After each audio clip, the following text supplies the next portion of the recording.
오늘 말씀의 제목은 마음으로 믿고 입으로 시인하자, 이런 주제로 함께 은혜를 나누고자 합니다. 너무도 당연한 것 같지요? 마음으로 믿고 입으로 시인하자. 우리 감리교회는 이제 매일마다 말씀 묵상할 수 있는 하늘 양식이라 하는 그런 책자가 있어요. 우리 교우들 중에 많은 분들이 이 하늘 양식을 중심으로 아침마다 묵상하는 것으로 알고 있는데, 우리 사무실에도 하루 업무를 시작하기 전에 먼저 하늘 양식으로 경건회를 한 다음에 하루의 업무를 협조하고 시작을 합니다.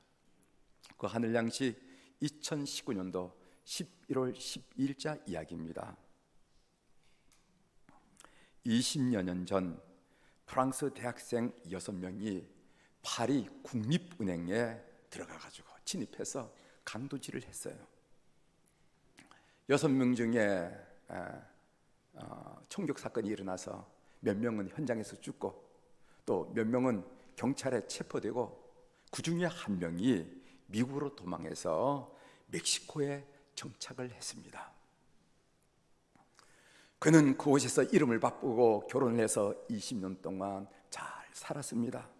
그러다가 공소시효 6일을 남겨놓고 경찰에 붙잡혔어요.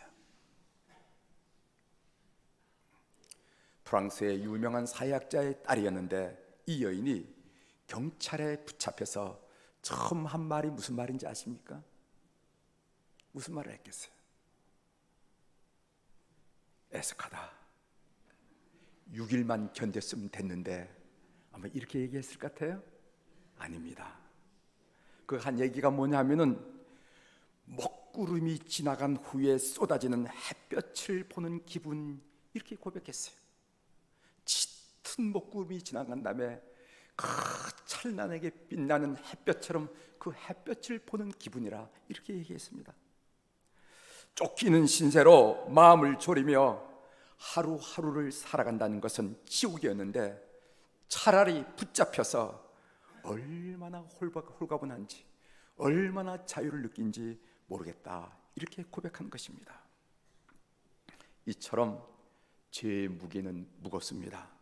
죄를 가볍게 여기지 마십시오. 죄는 무겁고 무서운 것이라는 것이죠.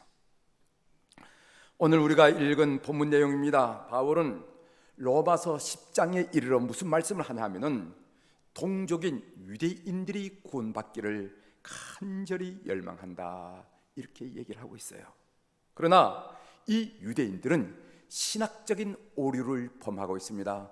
어떤 신학적인 오류를 범하느냐 하면은, 하나님으로부터 의로움을 받기 위하여, 하나님으로부터 의롭게 되기 위하여 율법을 지키는 일을 선택했다, 몰두한다, 이런 이야기를 하는 것입니다. 오늘 본문 로마서 10장 3절을 보십시오.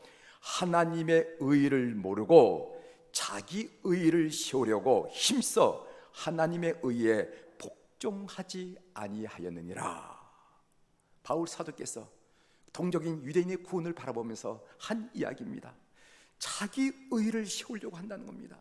자기 의를 세우려고 한다는 겁니다. 바울 사도는 인간의 노력으로 하나님으로부터 의롭다고 인정받으려는 것은, 그것은 허망한 일이고 허사라고 진단을 하는 것입니다. 그러면서 바울 사도는 다음과 같은 말씀을 하셨는데, 오늘 우리가 읽은 본문의 말씀입니다. 로마서 10장 10절이죠. 사람이 마음으로 믿어 의에 이르고 입으로 신하여 구원에 이르느니라, 이렇게 말씀하셨어요.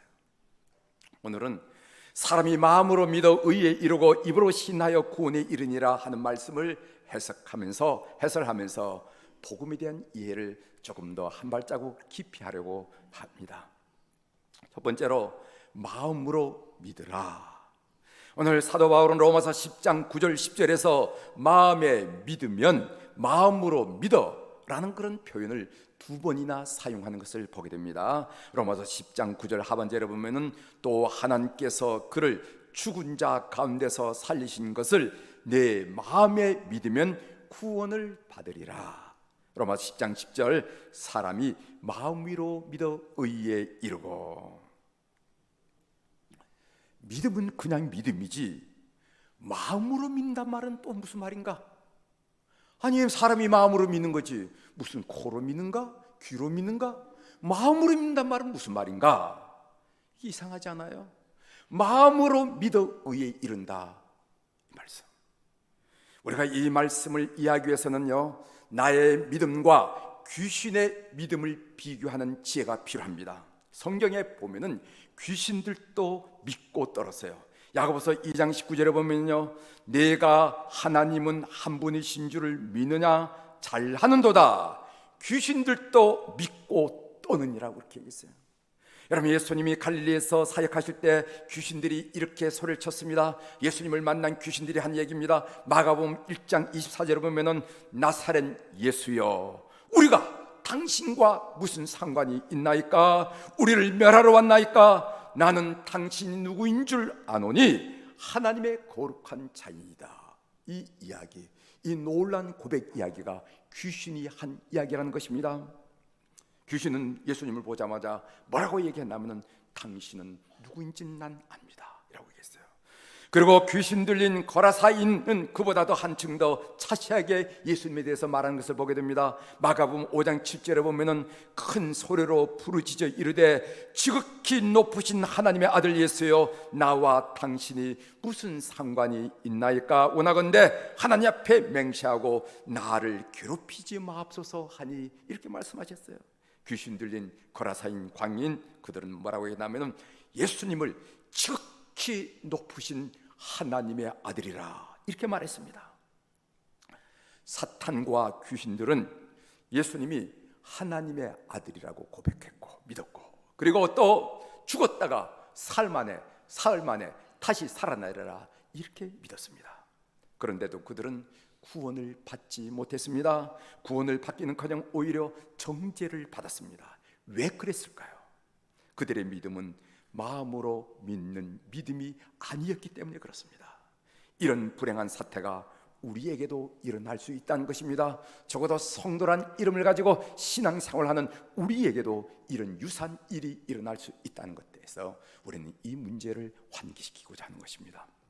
그러면은 마음으로 믿는 믿음이란 것은 어떤 믿음을 말하는가? 마음으로 믿는 믿음은 어떤 믿음을 말하는가? 마음으로 믿는 믿음이란 그리스도와 그분의 사역에 대한 지식만 가질 뿐만 아니라 그 지식을 통해서 삶의 변화를 경험한 것을 말하는 것입니다. 삶의 변화를 경험한 믿음을 마음으로 믿는 믿음이라, 이렇게 얘기한다는 것이죠. 우리가 잘 알다시피 마음이라는 것은 어떤 것인가? 우리의 지성, 우리의 의지, 우리의 감정의 자리입니다. 마음은 우리의 인격 전체를 관장하는 통제센터예요. 통제센터. 그래서 컨트롤 타워가 우리 마음이에요. 이런 마음에 예수 그리스도를 모신다면, 예수 그리스도가 오신다면 반드시 그의 삶에 변화가 일어난다. 그래서 마음으로 믿는다는 것은 삶의 변화를 경험한 사람들의 믿음을 의미한다는 것을 지금 여러분들에게 말씀드리고 있는 것입니다. 여러분, 예수 그리스도는 어떤 분이십니까? 예수 그리스도는 세상을 주관하는 분이십니다. 예수 그리스도는 내 삶의 절대 주권자이십니다. 예수 그리스도는 나의 구원자이십니다. 예수 그리스도는 내 삶의 치밀한 교육을 가지시고 이제까지 이끌어 오신 분이십니다. 예수 그리스도는 자기 삶을 바쳐서 나를 사랑하신 분이라는 거죠. 이런 예수 그리스도를 그의 마음에, 그의 지성과 그의 감정과 그의 의지의 중심에 모신다면, 받아들인다면 반드시 그 삶에는 변화가 일어난다는 것입니다. 그렇죠? 여러분, 마음에 사랑하는 사람만 품어도 삶이 달라져요. 그렇죠? 여러분, 우리 아이가 얼굴이 밝아지고 예뻐지면은 우리가 뭐라 그럽니까? 너 연애하니? 그렇죠. 연애하니? 아니, 뭐 갑자기 얼굴이 밝아지면서 콧노래를 부르면서 뭐 이렇게 신이 나면은 어른들이 뭐는 쟤 무슨 요즘 여자 생긴 거 아니야? 남자 생긴 거 아니야? 그러면서 하는 얘기가 너 연애하니? 이렇게 얘기합니다. 마음에 사랑하는 사람 한 사람만 들어와도 그 삶이 달라지는 겁니다. 맞습니까? 안 맞습니까? 연애를 평생 못 해봤으면 이걸 못 느끼겠지만은 연애를 해보신 분은 맞습니다. 이렇게 대답하실 거예요. 그런데 마음에 지금 여러분들에게 소개했듯이 그런 예수님이 임재하시고 오시고 자리를 잡은데 어떻게 삶이 변화되지 않냐 이 말이지. 만일 그 삶이 달라지지 않는다면 그것은 그 마음에 예수님을 모시지 않았다라는 증거의 다름이 아니라는 것이죠. 마음으로 믿는 믿음은 그리스도의 삶을 반드시 변화시킵니다. 따라서 마음으로 믿는다라는 말의 의미는 삶의 변화가 있는 믿음을 의미하는 것입니다. 야고보서 2장 26절에 보면은 영혼 없는 몸이 죽은 것 같이 행함이 없는 믿음은 죽은 것이니라. 이렇게 삶의 변화가 있는 믿음이어야 구원을 얻는다. 얘기를 들어보니까 당연한 얘기겠죠. 말로만 하는 믿음, 그냥 기억만 하는 믿음이 어떻게 믿음이라 얘기하겠습니까? 요즘 믿는 사람이나 안 믿는 사람이나 똑같다라는 비판이 교회 안팎으로부터 들려오고 있어요. 초대교회를 뒤돌아보면 초대교회 당시에는 사람들은 뭐라고 얘기했냐면 예수는 싫지만 예수 믿는 사람은 좋다고 그들이 평가를 했어요. 예수가 싫은 이유는 무엇인가 하면 예수란 이름이 고대 사회에서 듣지도 보지도 못한 이름이었기 때문에 예수를 싫어했고, 그리고 반면 예수 믿는 사람을 좋게 생각하는 것은 그것은 그들의 인격이 자신들이 흉내낼 수 없을 정도로 고상했기 때문에 저들은 도대체 무엇을 믿는지는 모르지만은 참 좋다 이렇게 평가를 내린 것입니다. 그러나 요즘 사람들은 반대로 예수는 좋은데 예수쟁이는 싫다고 이렇게 얘기합니다. 예수가 좋은 이유는 무엇인가? 그들은 책을 통해서 그리고 여러 사상을 통해서 예수 그리스도의 삶과 사상이 얼마나 고상하고 위대한지 그들이 알았기 때문이고, 예수쟁이가 싫은 이유는 그들의 인격이 너무 실망스럽기 때문에 싫다고 표현하는 것입니다. 마음으로 믿는다란 말의 의미는 삶의 변화가 있는 믿음을 말합니다. 이렇게 삶의 변화가 있는 믿음이 비로소 구원과 상관이 있다는 것입니다. 사람이 마음으로 믿어 의에 이르고. 두 번째로 입으로 시인하라 하는 말씀이 있습니다. 로마서 10장 9절부터 10절에 보면은 입으로 시인하는 고백하는 믿음을 발견하게 되는데, 로마서 10장 9절에 보면은요, 내가 만일 내 입으로 예수를 주로 시인하며, 로마서 10장 10절 하반절에 봐도 입으로 시인하여 구원에 이르니라 하는 말씀이 있습니다. 입으로 예수를 주로 시인한다는 말에 그 진정한 의미를 우리가 설명드리기 위해서 초대교회 정치 종교적인 상황을 우리가 살펴볼 필요가 있습니다. 기독교의 역사를 돌이켜보면 큐리오스 예수스, 큐리오스는 무슨 말인가 하면 주란 말이죠. 나의 주. 큐리오스 예수스, 지저스 예수. 이 말은 예수님은 나의 주님이다 라는 이 고백 한마디 때문에 참으로 크고 많은 희생이 뒤따랐음을 우린 보게 됩니다. 로마 제국에서 주라고 표현할 수 있는 분은 사람은 한 사람밖에 없었는데 그는 로마 황제뿐이었습니다. 황제 말고 다른 대상을 향하여 주라고 언급한다는 것은 그것은 정치적인 반역으로 간주되어서 유배되거나 처형당했습니다. 또한 유대교 사회에서는 주는 오직 한 분, 하나님 여호와 하나님뿐이었습니다. 다른 존재에게 주라고 칭호를 붙이는 것은 신성 모독으로 여겨져서 사형이 선고되곤 했습니다.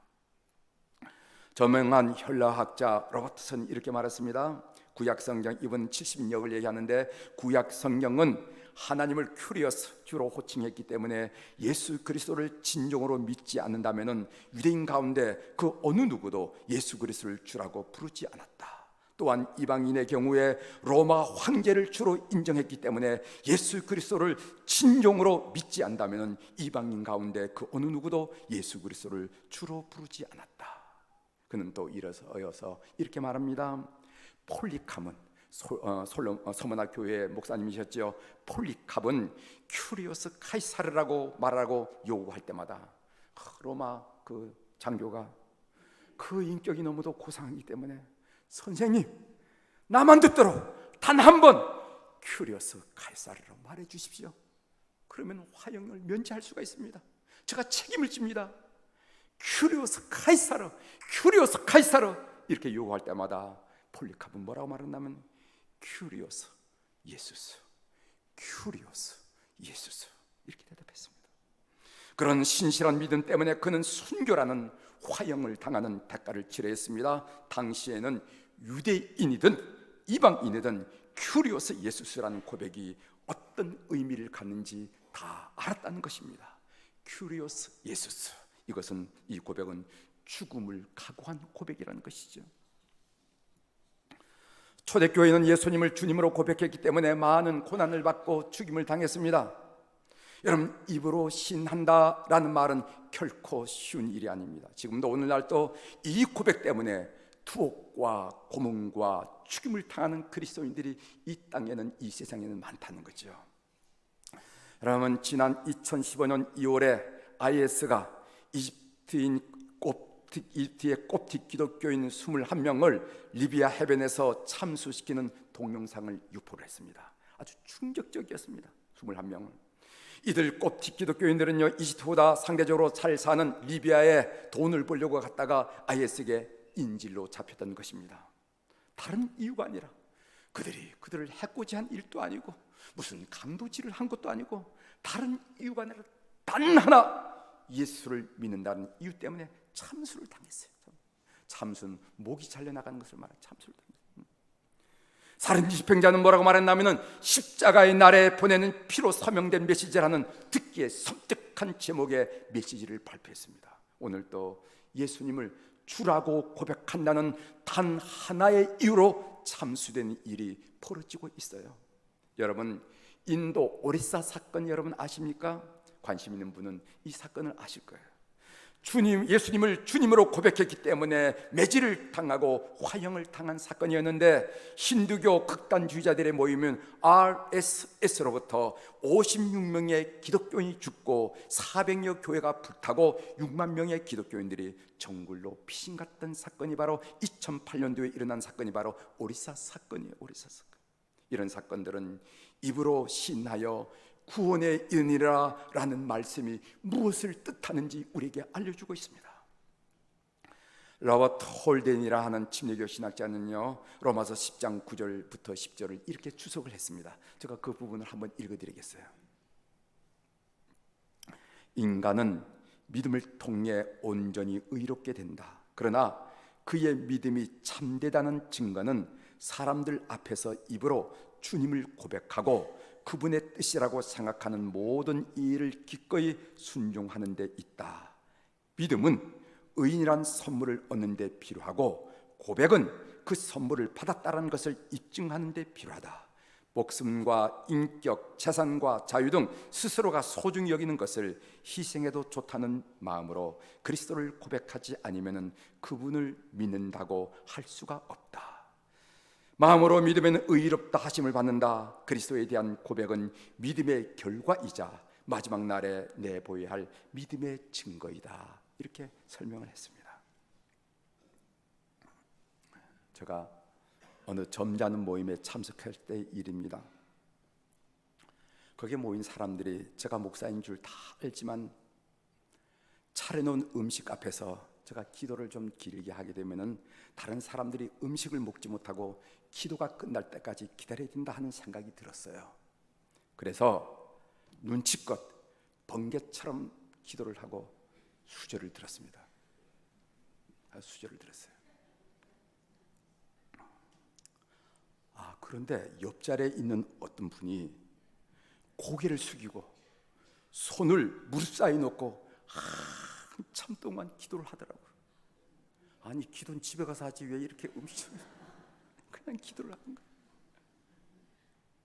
나는 눈치껏 재빠르게 기도를 하고 보고 있는데 이분은 그냥 무릎에 손을 놓고 뭔 기도니까 감격하게 이렇게 기도하더라고요.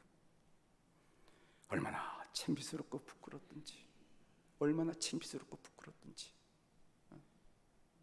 나는 음식 생각하고 상황 여건 따져가면서 빨리 해치웠는데 뭐라고 기도했는지 몰라요. 눈만 감았다 이랬는데 저 사람 음식 앞에 놓고 무슨 기도 제목이 많아서 저렇게 기도할까? 거기 앉은 분들이 어떤 생각을 할까? 창피스럽고 부끄러운 기억이 있어서 어제 설교를 준비하면서 그 생각이 버뜩 나가지고 여러분들에게 소개를 해드리고 있는 것입니다. 혹시 우리는 체면 때문에 예수 믿는다는 말을 얼버무린 적은 없으십니까? 사랑하는 교회 여러분, 체면 때문에 예수 믿는다는 말을 얼버무린 적은 없습니까? 그냥 집사람이 하도 나가자고 해서 몇 번 나가본 것뿐이지 믿기는 무슨 그렇게 말하지 않았냐 말이지. 혹시 우리는 예수장이라는 소리를 듣기 싫어서 식사기도도 제대로 못한 적은 없으십니까? 누가복음 9장 25절에 보면은 누구든지 나와 내 말을 부끄러워하면은 인자도 자기와 아버지와 거룩한 천사들의 영광으로 올 때 그 사람을 부끄러워하리라고 그랬어요. 누구든지 나와 내 말을 사람들 앞에 부끄러워하면은 주님도 그 절대적인 시간에 우리를 부끄러워한다고 얘기하셨어요. 참 믿음은 예수님의 주님 되심을 공개적으로 고백할 줄 아는 믿음입니다. 그래서 입으로 신할 줄 알아야 구원을 받는다는 거예요. 예수 그리스도 지난 주간 새벽기도 때 소개드린 글입니다. 얼마 전 프랑스에 사는 한 형제와 통화를 하였는데 그는 의사로부터 5개월 시한부 선고를 받은 사람이었습니다. 그는 트위터에 그때마다의 심경을 올리곤 했습니다. 참기 어려운 육신의 고통 중에라도 정신이 돌아오면 손가락에 온 힘을 쏟아서 글을 남기곤 했습니다. 언젠가 그는 이런 글을 남겼어요. 삶과 죽음의 갈림길에 서니 정치도 경제도 스포츠도 연애도 모두 딴 세상의 이야기가 된다. 모든 관심의 초점은 지금 내가 주님께 속했는가, 주님을 만날 준비가 되었는가 있다. 그것만이 내게 중요하다. 글을 읽고 공감되는 부분이 참 많았어요. 그렇지요?